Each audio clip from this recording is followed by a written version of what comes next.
Sebelum Bu Seli saya undang kita tepuk tangan dulu nih untuk dua pengusul. Karena banyak publik saya lihat di sosial media itu mengatakan bagaimana artis menjadi anggota DPR. Kita lihat di depan kita kualitasnya. Kita tepuk tangan lagi. Silakan, Ibu Seli mau tambahkan. Ya, saya mengapresiasi bahwa ternyata tidak semua artis seperti yang disampaikan di media sosial. Dan kalau diizinkan, saya bukan artis. Kalau tidak menyinggung, sebetulnya Bang Oncen dan Ibu Meli, royalti yang diterima oleh Pak Once dan Ibu Meli selama ini, itu besarannya berapa sih? Memadai apa tidak? Maaf ya, kalau dengan tidak mengurangi rasa hormat gitu.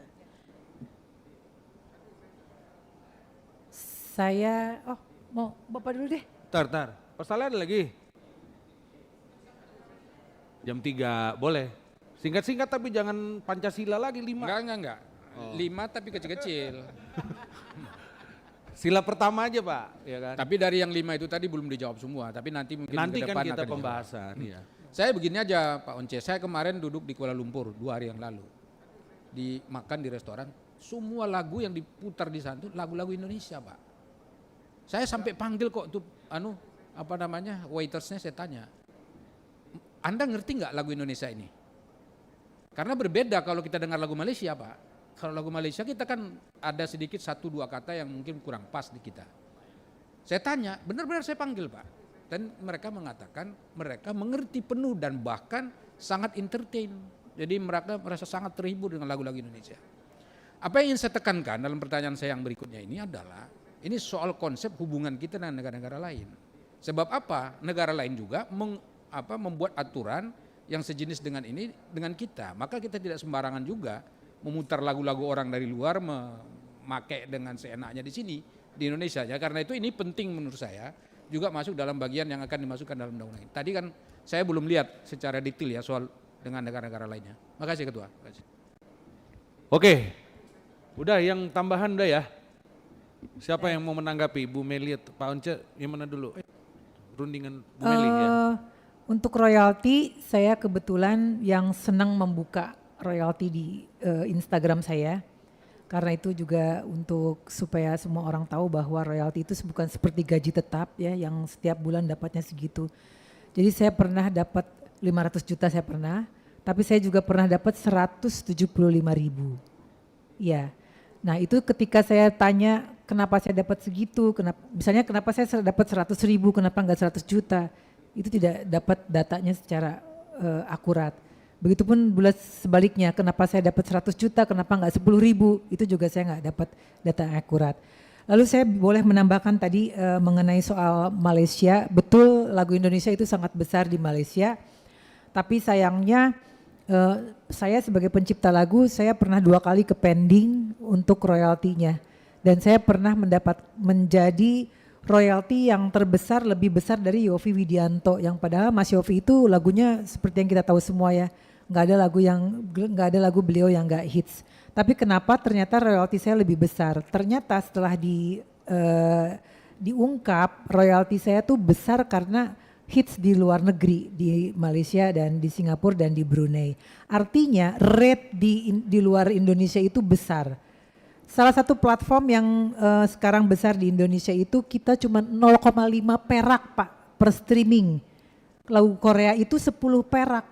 Jadi memang negara itu harus hadir karena kalau enggak kita tuh semuanya enggak mendapatkan hak yang selayaknya di sini dan luar negeri memandang sebelah mata kepada Indonesia karena rate kita ini Undang-Undang Hak Cipta ketika direvisi ini semua platform ngajak ketemuan sama saya, YouTube, Google, Spotify, iTunes dan lain sebagainya karena mereka takut sekali pemerintah hadir dan membuat regulasi baru mengenai rate karena rate di Indonesia itu sangat amat kecil dan menguntungkan untuk mereka. Seperti itu. Once tambahin. Oke. Mungkin saya tambahkan sedikit Bapak Ibu. Di luar negeri pun dalam konteks digital musik ini sebenarnya relatif sedikit. Kecil juga untuk mereka. Katakanlah untuk seorang Taylor Swift. dia kan protes juga tuh. Karena aplikasi di luar negeri itu memberikan dia kecil. Tapi lebih kecil lagi yang diberikan oleh aplikasi ini kepada orang Indonesia. Jadi kalau di luar negeri itu 0,004 dolar. Itu di Amerika. Di kita 10%-nya itu dari itu. Jadi 0,004. Berarti tambah nol lagi itu. Jadi kalau misalnya di luar negeri itu 0,004 dolar itu sekitar 60 perak. Kalau saya nggak salah ngitung ya, mohon dikoreksi kalau saya. Kurang lebih itu musisi barat loh. Jadi satu kali lagu diputar, mereka hanya dapat 60 sekian 70 perak. Diputar di Spotify gitu. Di Indonesia Bapak Ibu itu kurang dari itu 6 perak.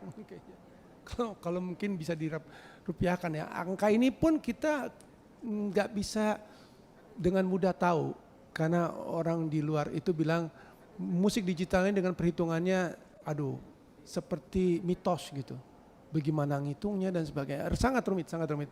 Jadi memang Bapak Ibu mohon maklum, ini musik ini sebuah bidang itu yang katakanlah sebetulnya rumit banget gitu. Rumit banget. Kami ini musisi kalau mau dapat uang tuh nggak bisa ngomong. Kita mesti pakai kontrak. Justru di dalam musik itu, hukum itu sangat penting. Sangat penting. Nggak ada musisi profesional yang dapat uang tanpa kontrak. Bohong deh, nggak ada. Baik itu manggung maupun digital dan rekaman ya Mel ya. Jadi semua, bayangkan kalau kami itu salah-salah bikin kontrak, semuanya berantakan. Belum lagi di ranah tadi negara nggak hadir. Negara memang harus hadir supaya kita punya bargaining position ya, yang tadi saya ceritakan. Ini masalah serius. Belum lagi Bapak Ibu, kita punya dana banyak di luar negeri yang belum kita ambil, yang nyangkut gitu.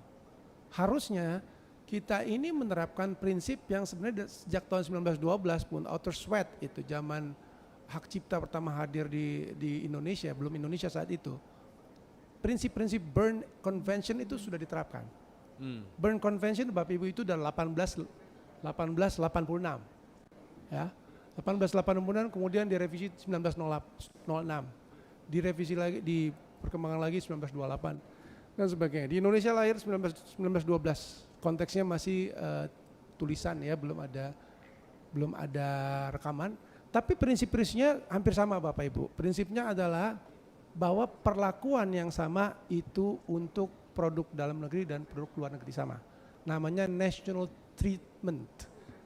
Itu sejak Berne Convention sudah diakui. Jadi kita menandatangani itu, kemudian kita keluar ya di tahun 1958 nggak salah, karena Presiden Soekarno ingin memberikan ruang kepada intelektual kita dan orang-orang kreatif kita untuk memanfaatkan kreasi dan temuan untuk supaya kita bisa berkembang. Maka itu kita keluar, tapi kemudian kita masuk lagi 1997. Dan yang ingin saya katakan sebetulnya ada prinsip national treatment. Nah ini juga yang memicu LMK ini harus berpraktek dengan benar. Karena ketika kita ingin kita dilindungi di luar negeri, kita juga mesti melindungi karya yang di luar negeri itu di sini. Tidak boleh ada diskriminasi. Bahkan dalam soal tarif pun sama harusnya. Karena kita ingin diperlakukan sama oleh mereka di luar negeri. Ketidakmantapan kita untuk membuat aturan dan perlindungan di dalam negeri membuat mereka mungkin sedikit punya alasan untuk bagaimana royalti, kayak katakanlah dari YouTube itu langsung lari ke Amerika tuh. Enggak lewat mekanisme kita. Harusnya kan melalui kita. Karena mereka jualan tanda petik di negara kita. Tapi yang ada adalah negara maju itu mengambil uang itu dari YouTube langsung ke sana. Lewat mereka punya Black Hong Kong ya saya dengar ya. Jadi tidak ke kita dulu. Harusnya mereka mengeksploitasi pasar kita, mereka harus dikumpulkan di sini royaltinya. Tapi itu belum terjadi. Demikian ya bisa saya sampaikan. Baik,